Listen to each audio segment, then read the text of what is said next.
Look at him. George.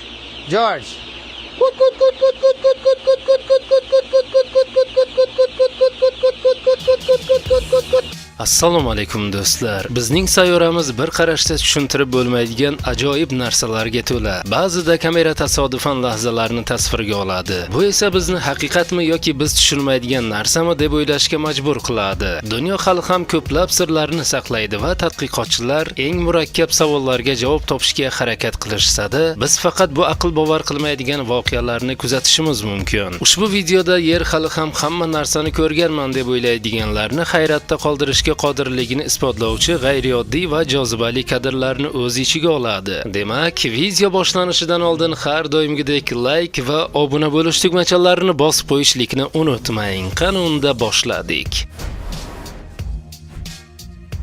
Bu yerda yo muz juda yuqqa yoki qiz juda og'ir. Dengiz toshbaqasi tomonidan tishlash ehtimoli har doim past, lekin nolga teng emas.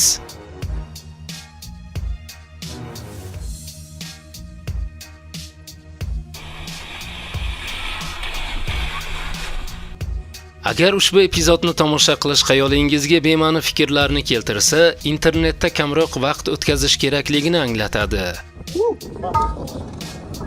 To'r yordamida sayg'oqlarni ovlashning nisbatan insonparvar usuli.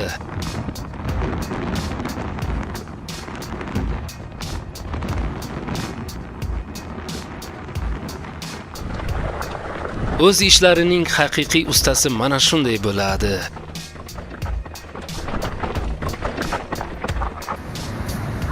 Ushbu prankerga diqqat bilan qarasak, devordagi qo'l haqiqiy emasligini ko'rishimiz mumkin. Lekin nima bo'lishidan qat'iy nazar, bu juda o'zgacha ko'rinadi.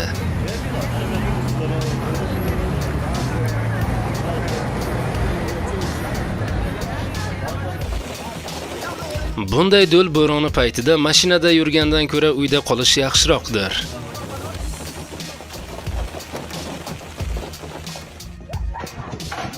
Bunday o'lchamdagi do'l odamni o'ldirmaydi, lekin u boshda katta og'riq qoldirishi mumkin.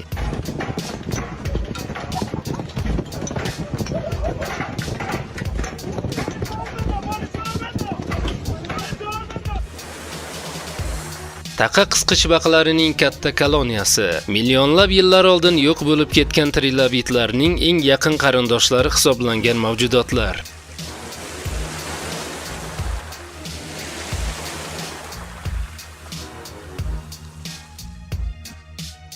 Ulkan ilonning po'stini ajratilishi.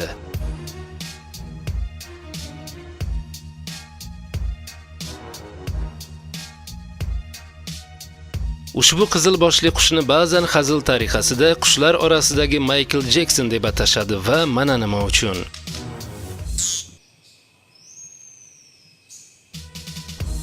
Bu yuk mashinasining kuzovi va kabinasi olib tashlangan holatdagi ko'rinishi.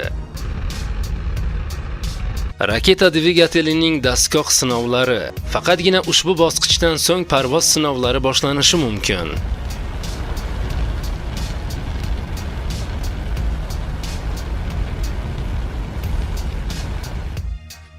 Qo'lning oddiy harakati bilan granit kub ikkita to'g'ri to'rtburchakli prizmaga aylanadi.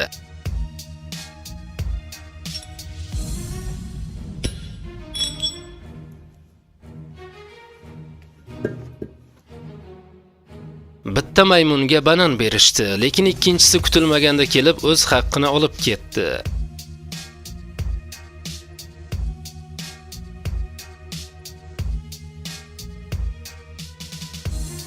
Kichkina lekin juda mustahkam mashina. Musobaqalar qanchalik bema'ni yoki xavfli bo'lmasin, ularda ishtirok etishga tayyor odamlar doimo topiladi. Bu umuman asal yig'ish operatsiyasi emas, balki yirik koloniyani yo'q qilishga urinishdir.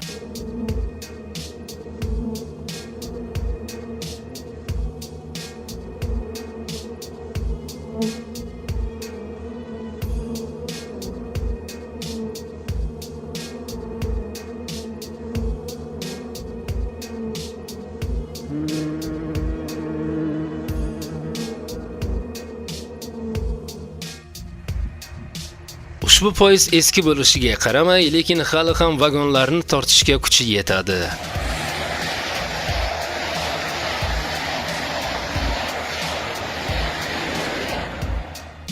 Bunday o'tkir yoriq reaktiv samolyot tovush to'sig'ini buzganda sodir bo'ladi. Qiziq, ular bu qayiqni qayta suvga qanday qilib qaytarishar ekan-a?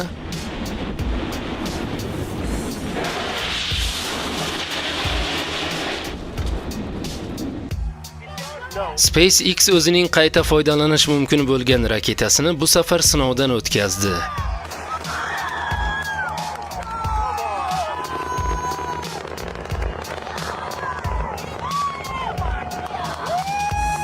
Kenguru bolasi kichkina va ko'r bo'lib tug'iladi. Ular onasini etagi ichida yana bir necha oy o'tkazadilar. Suv bilan oziqalanadilar va kerakli hajmga o'sadilar. Bu bema'ni uzoq metro vagoni.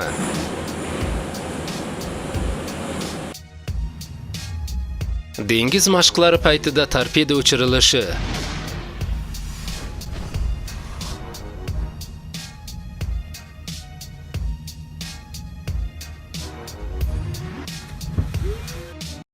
Murena ilon balig'i qayerda bo'lishidan qat'iy nazar, u dahshatli ko'rinadi.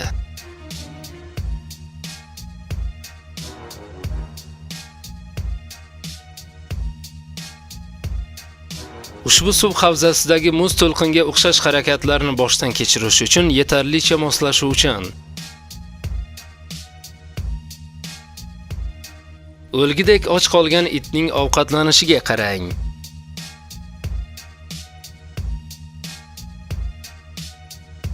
O'zlaricha ferveyk uchirmoqchi bo'lishdi, lekin o'xshamadi.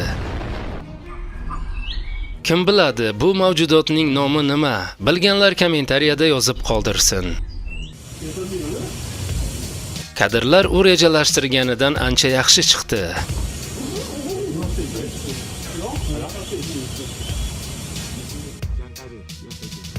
Hatto harakatsiz vulqon ham ba'zida ortiqcha gazlarni chiqaradi va bu haqiqatdan ham epik ko'rinadi.